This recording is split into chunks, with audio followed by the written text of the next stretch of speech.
నా పేరు సంతోష్ కుమార్ శర్మ అండి. నేను డీజీఎం యశోద హాస్పిటల్ హైటెక్ సిటీ నుంచి వచ్చాను ఇక్కడికి. అందరు ప్రెస్ సోదరులకు నా నమస్కారం. రాజమండ్రిలో ఇది చేయబోతున్న రెండో ప్రెస్ మీట్ అండి.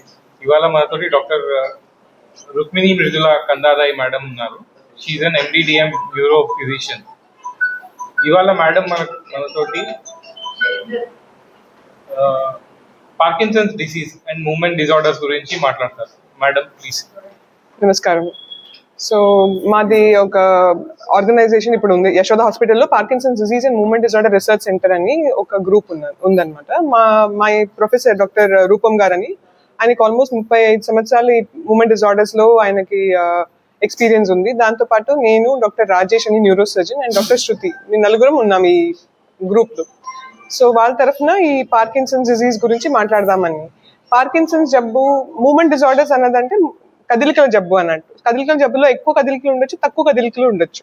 ఎక్కువ కదలికలు ఉండేది కొన్ని ఊగడము, వణకడము, ఎక్స్ట్రా ఇట్లా ఊరికే కదిలిపోవడం, కోరియా, డిస్టోనియా, ట్రెమర్, ఇలాంటి వేరే వేరే రకమైన జబ్బులు ఉన్నాయి. తక్కువ కదలికలు ఉన్న జబ్బు Parkinson's disease. So Parkinson's disease ఎలాంటి జబ్బు అంటే, ఇంకా మనకి దాంట్లో వణుకు రావడము, మామూలుగా కూర్చున్నప్పుడు వణుకు రావడము, నడుస్తున్నప్పుడు స్లో అయిపోవడం, అన్నిట్లో స్లో అయిపోవడము, అన్నం తినేటప్పుడు, చేతులు కలుపుకోవడప్పుడు, నడిచేటప్పుడు చేతులు ఊపడంలో, మాట్లాడడంలో, మింగడంలో, అన్నిట్లో స్లో అయ్యే జబ్బు పార్కిన్సన్స్ జబ్బు.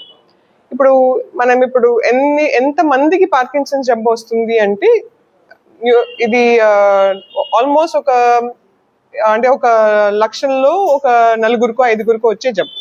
సో మనకి ఆ కౌంట్ లో చూసుకుంటే చాలా కామన్ గానే ఉంటుంది, బికాస్ మన పాపులేషన్ చాలా ఎక్కువ. కొన్ని ఏరియాస్ లో పార్సీస్ అట్లాంటి వాళ్ళు ఉన్నాయనుకోండి, వాళ్ళలో వాళ్ళకి 1,40,000 దాకా ప్రివలెన్స్ పెరగొచ్చు. సో ఈ జబ్బు ఎందుకు వస్తుంది అంటే, ఇది నరాల క్షీణించే జబ్బు. ఒక ప్రోటీన్, ఆల్ఫా సిన్యూక్లిన్ అనే ప్రోటీన్ నరాల్లో ఎక్కువ అయిపోయి ఆ నరాలు క్షీణిస్తాయి.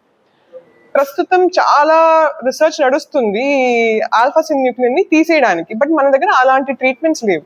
బట్ ఈ ఆల్ఫా సిన్యూక్లిన్ పెరిగి నరాలు క్షీణించేటప్పుడు డోపమీన్ అనే పదార్థం తయారు చేయాల్సిన నరాలు డ్యామేజ్ అవుతున్నాయి, కాబట్టి బ్రెయిన్ లో డోపమీన్ తగ్గుతుంది.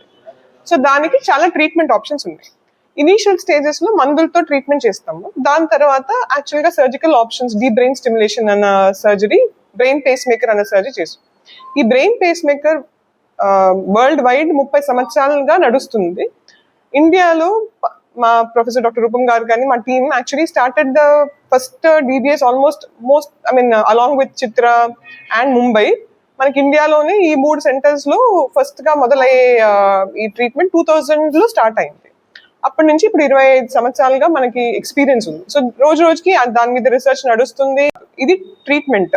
సో పర్మనెంట్ క్యూర్ అంటే నరం డ్యామేజ్ చేయడాన్ని ఆపడానికి. అలాంటి ట్రీట్మెంట్ అసలు ఇప్పుడు దాకా లేదు. వచ్చేటట్టు ఉంది, కొన్ని ప్రాజినిమాబ్ అని ఒక యాంటీబాడీ తయారు చేసి ట్రై చేస్తున్నారు, కానీ అది వచ్చే వరకు మనం ఓన్లీ ట్రీట్మెంట్ చేస్తున్నాం. అంటే బీపీ, షుగర్ లాగా వచ్చినప్పుడు ఒకసారి జబ్బు వచ్చింది అనుకోండి, దాన్ని కంటిన్యూస్ గా మేనేజ్ చేసుకుంటూ ట్రీట్మెంట్ చేయాలి. ఇప్పుడు షుగర్ లానే అనుకోండి, ఫస్ట్ ఇనిషియల్ గా మందులతో చూస్తారు, కొంచెం మందులతో సైడ్ ఎఫెక్ట్ రావడం మొదలైంది, ఎక్కువ డోసులు పెట్టాలి అనుకుంటే సర్జికల్ ఆప్షన్ తో కంట్రోల్ చేసుకోవచ్చు. సో పేస్ మేకర్ తో కంఫర్ట్ ఏంటంటే, మనకి 24/7 ఆ పేస్ మేకర్ నడుస్తూనే ఉంటది, కాబట్టి డే అంతా ఎఫెక్ట్ నడుస్తుంది. దాంతోపాటు కొంచెం మందులు వేసుకోవాలి. ఇట్ ఇస్ నాట్ దట్ మందులు మొత్తం ఆపేయగలుగుతామని, బట్ బాగా కంట్రోల్, బాగా ఇంప్రూవ్మెంట్ వస్తుంది. సో కొరియా, డిస్టోనియా, వేరే ట్రెమర్స్, అది హైపర్ కైనెటిక్ మూవ్మెంట్ డిజార్డర్స్ అంటాం. ఇప్పుడు ట్రెమర్ అనేది వణుకు జబ్బు. వణుకు అనేది రెండు రకాల వణుకులు ఉంటాయి, ప్రిడామినెంట్ గా డివైడ్ చేసుకోవాలంటే. ఒకటేమో మనకి మామూలుగా కూర్చున్నప్పుడు రెస్ట్ లో ఉన్న ట్రెమర్, అది పార్కిన్సన్ జబ్బులో వస్తుంది. కొందరికి ఎసెన్షియల్ ట్రెమర్ అని పెద్దవాళ్ళకి వస్తుంది. అంటే ఇప్పుడు చాయ్ పట్టుకోవాలి, అన్నం తినాలి, ఆ టైంలో వాళ్ళకి వణుకు వస్తుంది. అది ప్లేట్ పట్టుకున్నారు, ఆ ప్లేట్ లో వణుకోండి, దీన్ని ఎసెన్షియల్ ట్రెమర్ అంటారు. ఈ ఎసెన్షియల్ ట్రెమర్ కూడా DBS చేయొచ్చు, బ్రెయిన్ పేస్ మేకర్ పెట్టొచ్చు. బట్ ఎసెన్షియల్ ట్రెమర్ వేరే రకమైన జబ్బు, వేరేజ్ ఇది పార్కిన్సన్స్ జబ్బు అన్నది మనకి స్లోనెస్ తో పాటు, వణుకుతో పాటు వచ్చే జబ్బు. డిస్టోనియా, కొరియా అన్నది వేరే హైపర్ కైనెటిక్, వేరే కదలికలు ఎక్కువ అవుతాయి. డిస్టోనియా అనేది ఒక భాగంలో మజిల్ చాలా టైట్ అయిపోవడం. సో సపోజ్ ఇలా ఉందనుకోండి, కొందరు ఇలా చేతులన్నీ ఇలా వంకరైపోతాయి, తల కొంచెం ఇలా వంగిపోతాయి. సో దాన్ని డిస్టోనియా అంటాం. అంటే మజిల్ చాలా టైట్ గా పుష్ చేస్తుంది. ఇది కూడా బ్రెయిన్ జబ్బే. అది చిన్న వయసులో వచ్చిన వాళ్ళకి జనరలైజ్ డిస్టోనియా, ఫుల్ గా బాడీ మొత్తం రావచ్చు. కొందరికి ఓన్లీ నెక్ తో సంబంధించి ఉండొచ్చు, కొందరికి ఓన్లీ రాసేటప్పుడు ఉండొచ్చు, రైట్ క్రాంప్ అలాంటిది. సో ఆ డిస్టోనియాకి ట్రీట్మెంట్ బొటులినం టాక్సిన్ అని ఇచ్చి చూడొచ్చు. బట్ జనరలైజ్ డిస్టోనియా ఉందనుకోండి, మొత్తం శరీరంలో ఇంజెక్షన్ ఇవ్వలేము కాబట్టి అప్పుడు కూడా DBS సర్జరీ పనిచేస్తాయి. సో ఈ మూవ్మెంట్ డిజార్డర్స్ అన్నిటికీ కూడా డీప్ బ్రెయిన్ స్టిమ్యులేషన్, బ్రెయిన్ టేకర్స్ కొన్ని బాగా పనిచేస్తాయి, రెస్పాన్స్ వస్తుంది.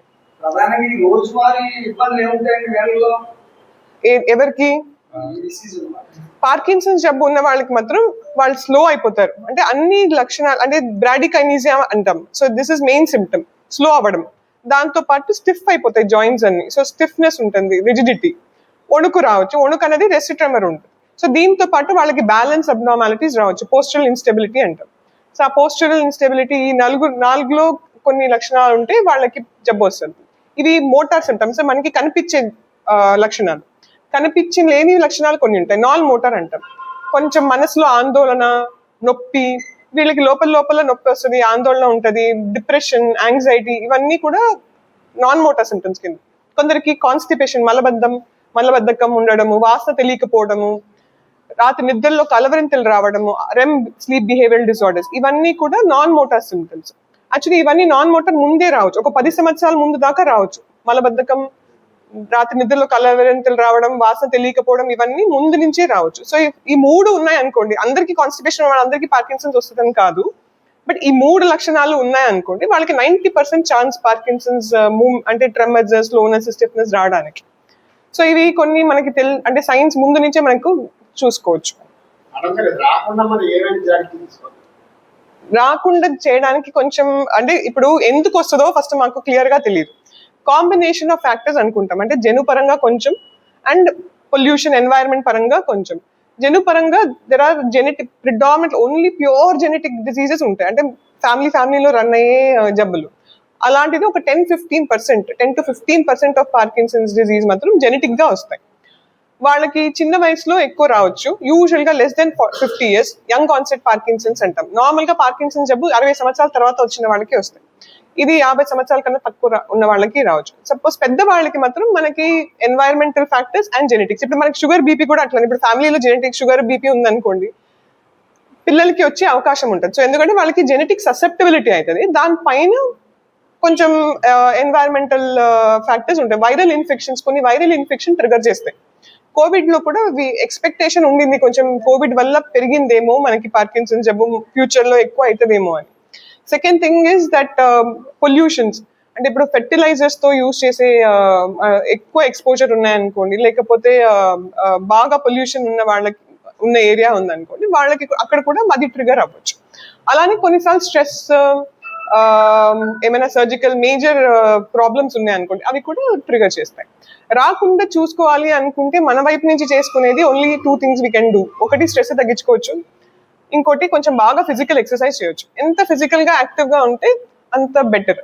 అందుకని ఇది యాక్చువల్లీ ఇప్పుడు హోల్ వరల్డ్ లో there is a movement disorder, international Parkinson's disease movement disorder society అని ఉంది.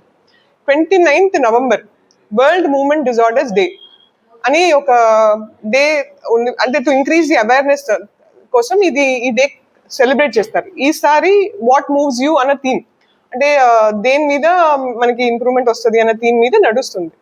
సో అవేర్నెస్ ఎక్కువ పెంచితే బెటర్. గవర్నమెంట్ తో మీరు యశోద అసోసియేట్ ఏదైనా ఈ అవగాహన డ్రైవ్ తీసుకుంటారంటే మాకు కొంచెం యాక్చువల్లీ ఇది ఆంధ్ర గవర్నమెంట్ హెల్ప్ఫుల్ గానే ఉంది.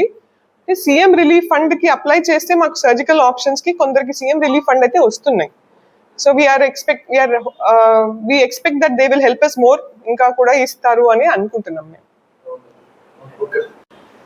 పార్కింగ్ ఇప్పుడు దాని గురించి స్పెసిఫిక్ గా మా యూనిట్ DBS మీద ఎక్కువ పనిచేస్తున్నాం యాక్చువల్ గా. సో యశోద హాస్పిటల్లో we are focusing only on DBS because చాలా మందికి అవసరం ఉంది and we want the team, మా టీమ్ దాని మీదే ఫోకస్ చేద్దామని we are only focusing on deep brain stimulation. Parkinson జబ్బు చిన్న వయసు, పెద్ద వయసులో అందరికీ రావచ్చు. So specially younger age group లో ఉన్న వాళ్ళకి ఈ సర్జరీ చేసినాక వాళ్ళకి అట్లీస్ట్ చాలా వరకు ఇంప్రూవ్మెంట్ వస్తుంది. ఇది కంట్రోల్ చేస్తుంది జబ్బుని. సో దాంతో వాళ్ళు they can live their life normal. At least వాళ్ళు జాబ్కి వెళ్ళొచ్చు, ఫంక్షన్ చేసుకోవచ్చు, అన్ని పనులు చేసుకోవచ్చు. So this is how the surgery goes. That's basic amount. మీకు ఏమైనా క్వశ్చన్స్ ఉంటే మీరు అడగండి. మా హస్బెండ్ పిఎస్ఎస్ చక్రవర్తి.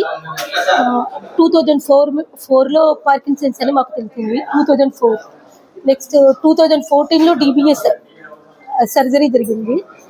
తిను గెయిల్ ఇండియా లిమిటెడ్లో జాబ్ చేస్తారు. తిని సిఏ చదువుకున్నారు. మేము 2014లో నిమ్స్లో ఈ సర్జరీ చేయించుకున్నాము. ఈ రూపం సార్, రుక్మిణి మృదుల మేడము వాళ్ళ ఆధ్వర్యంలో చేయించుకున్నాము డిబిఎస్ ఆపరేషన్. తర్వాత జూలైలో మా హస్బెండ్ రిటైర్ అయ్యారు. అప్పటి వరకు కూడా తను సర్వీస్ అంతా కంప్లీట్ చేశారు. అది 2004లో మేము ఆగ్రాలో ఉండేవాళ్ళము. అప్పుడు తను బ్యాడ్మింటన్ ఆడుతుండేవారు. బ్యాడ్మింటన్ ఆడుతున్నప్పుడు హ్యాండ్లో స్లో అయితే అక్కడ డాక్టరు, ఒక చిల్డ్రన్ స్పెషలిస్ట్ డాక్టర్తో మాట్లాడినప్పుడు వాళ్ళ ఇంట్లో వాళ్ళ ఫాదర్కి ఉంది. ఆయన వెంటనే చెప్పారు, మీరు 2004లో తెలిసింది.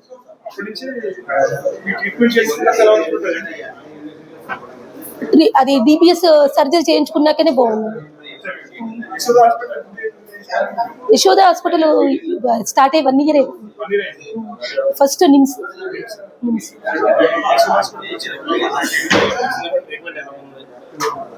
ఎస్, సేమ్ గ్రూప్ కాబట్టి మాకేమీ ప్రాబ్లం అవుతే సాటిస్ఫై అయ్యారా అంటే నాకు అక్కడ ఒకటే